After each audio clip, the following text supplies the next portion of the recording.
Жално и трагично ова што го слушам од кога дојде оваа власт.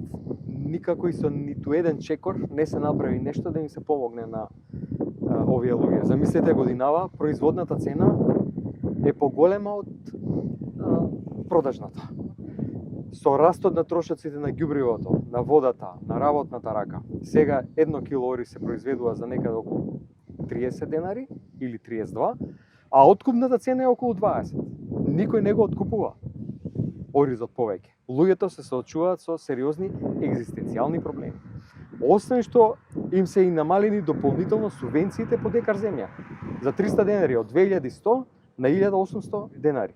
Дополнително на тоа, каналите за вода не се исчистени. Вода од Калиманското езеро не е пуштена. Значи се поставува прашањето дали некој у Министерството за земјоделство воопшто води сметка за секторот. Најлошиот ресор во оваа влада. Овие луѓе, овие министри како да се надпреваруваат. Кој од кој ќе биде полош. Нема да има род на ориз оваа сезона. Министерот, премиерот, луѓето кои што се заинтересирани само за својот комодитет и ништо друго, треба да дојдат и да ги слушнат овие луѓе. Да дадат најмалку 20 денари по кило дополнителна субвенција за да може да преживеат луѓето. За да може насад да има оваа сезона, а понатаму да се зборува и како да се зголеми дополнително и откупната цена. Ваква незаинтересираност, вакво дилетантско водење на влада оваа држава не видела. Овие граѓани, овие луѓе кои што работат, кои што живеат од земјоделството, тоа едноставно не го заслужуваат. Прашање на одговор од темата, дали ќе може Да, секако да. Дека нема ништо против ограничувањето на двојното државјанство да се однесува не само на парламентарци, туку и на членови на владата и на претседателот, тоа е едно, а исто така изјави дека во врска со вашата најава за можно излегување од собранието доколку за техничка влада не се направи компромис, вели дека нема да според него нема да има политичка криза. Тоа ваше евентуално излегување нема да предизвика политичка криза. Ваш коментар? Добро, гледайте, однос на второто прашање, ние никогаш и никаде не кажавме дека ќе напуштиме собранието.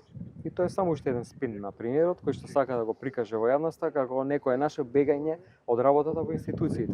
Вистината е дека ние доколку се донесе тој закон за влада, шверцарски, и се укине пржинската влада, во ситуација кога целосно е контролирана државата еднакво како во времето на Никола Груевски, контрола на судството, што го прави истото сега Христијан Мицковски, контрола на полицијата, со ставање со новиот закон на партиски послушници и контрола на медиумите од страна на Орбановите медиуми, исто така како што беше во времето на судиите од тефтерчето на Никола Груевски. Еднаков е системот.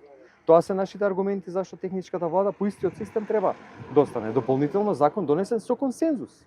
На негово лично барање во 2018 на Христијан Мицковски вратена пржинската влада.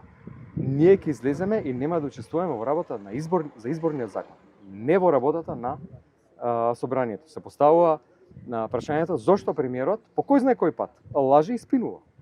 Ништо друго не му останува. Додека ја води оваа влада, колку и месеци понатаму да ја води, ќе биде запомнет по едно големо ништо, ќе стои како фуснота во историјата на оваа земја, човек кој што водел влада и ништо не направил ниту за државата, ниту за граѓаните. Еве гледаме тоа по примерот на земјоделците.